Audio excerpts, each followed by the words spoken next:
What's going on, golf addicts? Welcome to TJ After Dark, presented by DraftKings Sportsbook. We are the Tour Junkies. I'm DB. I got Pat Perry. It's the Arnold Palmer Invitational 2022 from Bay Hill Club and Lodge in Orlando, Florida.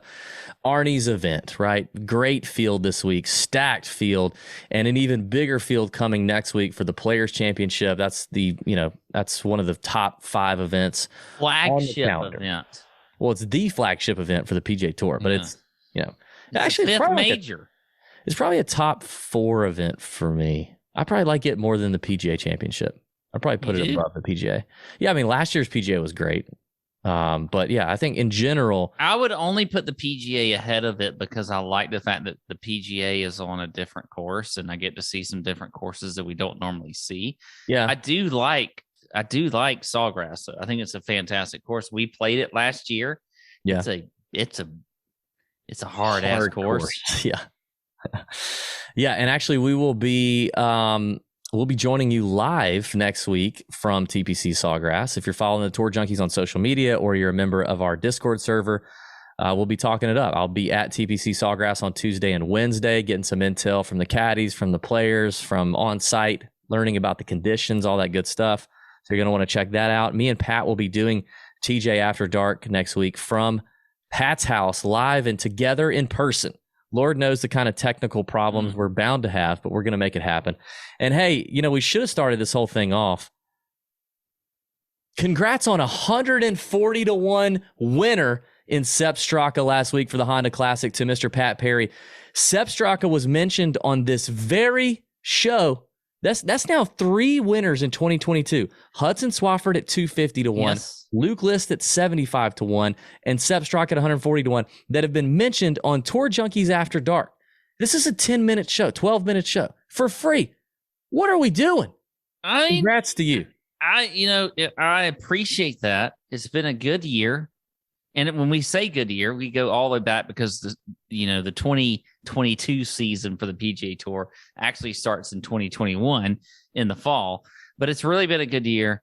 Straka, look, and by the way, I had Lowry too on the card. It didn't matter what was going to happen near the end. I was going to win either way, but I loved seeing our boy Sepp Straka. And it's the year of the dog. It's the year of the Georgia Bulldogs. They're winning a lot of things. Yeah. Everybody talked about they couldn't win the big one a few years ago in college football. Yeah. You know what? The golfers just set the tone, and now everything's the floodgates are open. God dang, I love it. All right. Well, we did a full course breakdown on our YouTube channel. You can check that out. You can check out plenty of stuff on DK Playbook and DK's YouTube channel. Go ahead and give it a thumbs up, give it a subscribe, and let's get to it, Pat. Top of the betting board for DraftKings Sportsbook. Who we looking at? Who catches your eye up top for the betting world? Well, here's the thing. This is definitely not a week for the long shots like we saw last week with Sepp Straka. And before that, Matt Jones, who we hit Matt Jones at 150-1. This week, though, I think is one of the weeks where the cream rises to the top. Now, obviously, Tiger won this tournament 8 times. Matt Every did win it twice. Yeah, and he's definitely not cream. He is not cream. He is not. But I still think on average, you're going to see the guys in that anywhere from like maybe 60-1 range and up are going to be the ones that win this tournament. But up at the top. Now, I'm always a big Rory fan, but I'm not going to play him at 10-1. But there's a couple that catch my eye here. Sung J M is at 22-1. Mm-hmm. He is coming off of a missed cut last week at the Honda, which he won. But this is a guy that I just don't think miscuts phase Sung J M. It doesn't matter with him. He's played well here in the past. Yeah.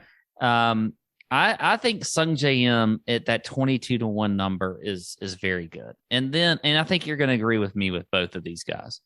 I think Hideki Matsuyama at 25-1 is another good number for him. He's already won this year. He hit that amazing shot at the Sony. you know, on the in the playoff or whatever it was. Yep. I can't remember. 3-wood from 270 against Henley. Just amazing. Hideki Matsuyama is just reached a new level ever since that Masters victory. Yeah. So I like Hideki and Sung J.M. 22-1 and 25-1. All right, I'll give you two. I like those two. I'll give you Scotty Scheffler, who obviously we just saw win his first PGA Tour event at the Waste Management Phoenix Open. Scheffler does everything really well except putting, where he's just tour average, which is fine. But his ball striking is so good. He played here one time, finished 15th. That was in 2020, I believe. But I mean, Scheffler's not done. All right, I'm saying he's not done this year. He's not done just because he locked up that first victory. He even followed that up with a T7 at the Genesis.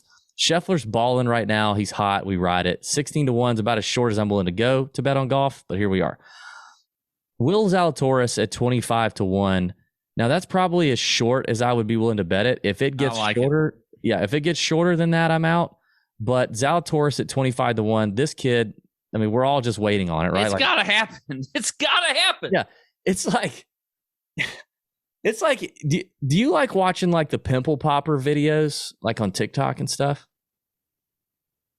No, why would I want to watch that? Dude, I love watching that stuff. I love watching it. You watch the oozing stuff? Oh, yeah, I love it. Dude, when that stuff like goes flying across or like goes out real all curly and stuff, I love it.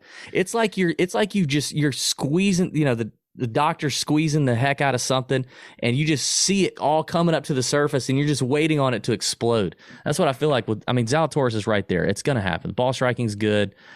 I mean, everything this kid does is tremendous. He checks every box from what's important here. Played here the first time last year. What'd he do? He finished 10th. And he's even playing better now. So he's a lock. I like that. Can I give you a little bit of a connection? Okay. Now, could you tell me, where did Will Zalatoris play college golf? Zalatoris played college golf at...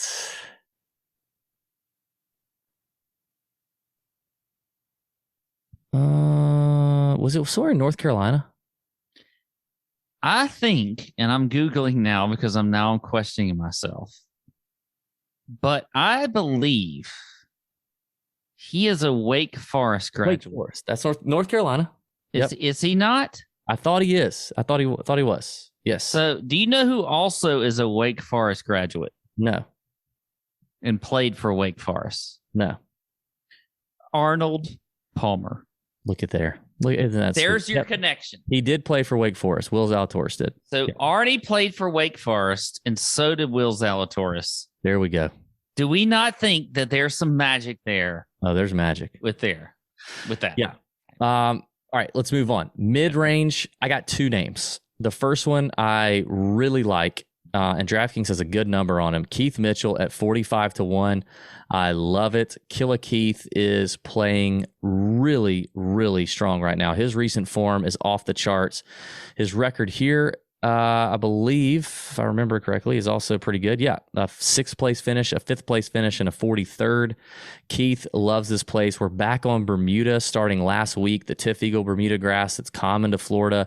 He's a Southeastern boy. He's going to be way more comfy here, just like he was last week at the Honda. Love Keith at 45-1. And then Jason Kokrak at 50-1. Another guy who's, had a good record here.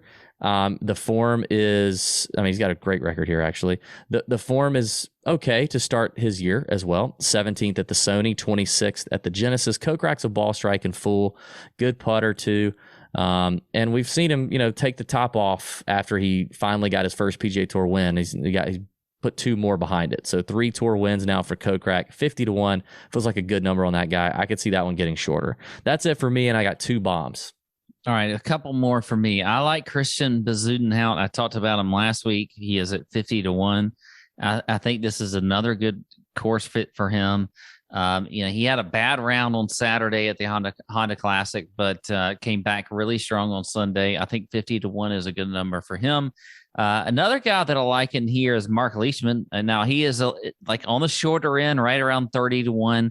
I think, though, he's got a great course history. Another guy that's just super solid on this course. So there Mark Leishman, 30-1. I like him there. I I think that's it for me on this, like up to 50-1. I'll let you go with a few long shots and then I'll give you a couple. All right. Actually, I think I'm just going to give you one. It's Lonto Griffin at 75-1. T36, his first time out here, a T21 last year, improved on that. The ball striking for Lonto has been very good. The iron play specifically. The iron play, and especially long iron play here at Bay Hill, is extremely important. Those are things that Lonto does very, very well. And the good putter, too. So Bermuda's his best putting surface. He's gained strokes in 4 straight events putting, 4 straight events around the green, 4 out of his last 5 on approach, and 5 out of his last 6 off the tee. He's killing it right now. He's in great form. I think Lonto is probably about as deep as I'd be willing to go. I mean, this is an event where we see a lot of the shorter name, like you said, shorter numbers, mid-range numbers win. So Lonto at 75-1. And then, if you want to take some stabs on some top 20s a little bit longer, we'll get into those in just a second. You got any more outrights or are you done? Yeah, I got one more here. Cameron Young is at 80-1. You got to take the rookie, huh? You believe in the rookie. I believe in the rookie this week. I mean, you look at his stats, he's second in the field in strokes gained off the tee. He's top 30 in putting on Bermuda grass greens. Has been very good when it comes to his recent results. He had a T16 last week at the Honda Classic, T2 at the Genesis. I mean, he's making tons of cuts. I mean, I feel like he's a guy that, it's not just like he's making cuts. I mean, he's finishing in the top 20, 25 almost every single week. So I love Cam Young there at 80-1, and so I think he can win this week. So we'll see. All right. Let's get into some top 20 bets before we get out of here, Pat. I mean, obviously, we mentioned a couple of these names up top that you could go and get some decent plus numbers on. Hideki, Leishman, and Zalatoris, all names that you and I mentioned, are plus 130. Keith Mitchell, plus 150. As I work down there a little bit, Luke List at plus 240 is interesting to me. I know I'm a Luke List homer. He has played well here before. He's still checking boxes. And yes, after his win, he kind of flopped a little bit. He disappointed at the Genesis. Okay. But it's okay. It's just a flesh wound. He's good. Okay. He loves this place. He loves Bay Hill. He likes hard golf courses. His distance is definitely an advantage here. A top 20 is not out of the possibility for Luke List at 240. Lonto's plus 250. I mentioned him. And, 2 more bombs. Sebastian Munoz at plus 350 is interesting. Really good form, really solid iron play. I think Munoz could get a sneaky top 20. And then a bomb at 6-1 to finish top 20 is Danny Willett, who's not done much on the PGA Tour since he won the Masters in 2016, I think it was. Not done much, but the form is okay. He played the Honda last week. Ball striking was great. Putter was a little cold. I think he warmed it up. He moves over to the same Tiff Eagle Bermuda right down the street here in Orlando. And I think Danny Willett's got the game to finish top 20, and 6-1 is a very long number for a guy like him. So that'll do it for me. Okay. A few for me here in this top 20. I mentioned Cam Young as an outright. If you don't like that, play him as a top 20. He's plus 330 there. I think that's a good number. I like that better than the outright. Tom Hoagie also is plus 330 at top 20 is a top 20 number. A guy you don't like, but is an outright, but I think you should look at him if you're not going to as a top 20 is Denny McCarthy at plus 350. This is a guy that you look at his last 4 events. He's got a T6 at the American Express. He's got a T12 at Pebble Beach, top 30 last week at the Honda Classic. So he's kind of just seems to always be around that top 20 number. So at plus 350, I like him there. So there you go. All right. There we have it. That is the Arnold Palmer Invitational 2022. We just keep picking winners. You guys, I don't know what's going on. Like, subscribe, comment, share it, all the good stuff. Let's keep taking it to DraftKings, okay? They might have to stop featuring us on the YouTube channel if we keep doing this to them. But hope everybody has a great week. We'll be back next week for the Players Live from Pat's house. That's going to be great. It's going to be fun. And I'll be at Sawgrass, which I can't wait for. All right, let's have a good week. See ya.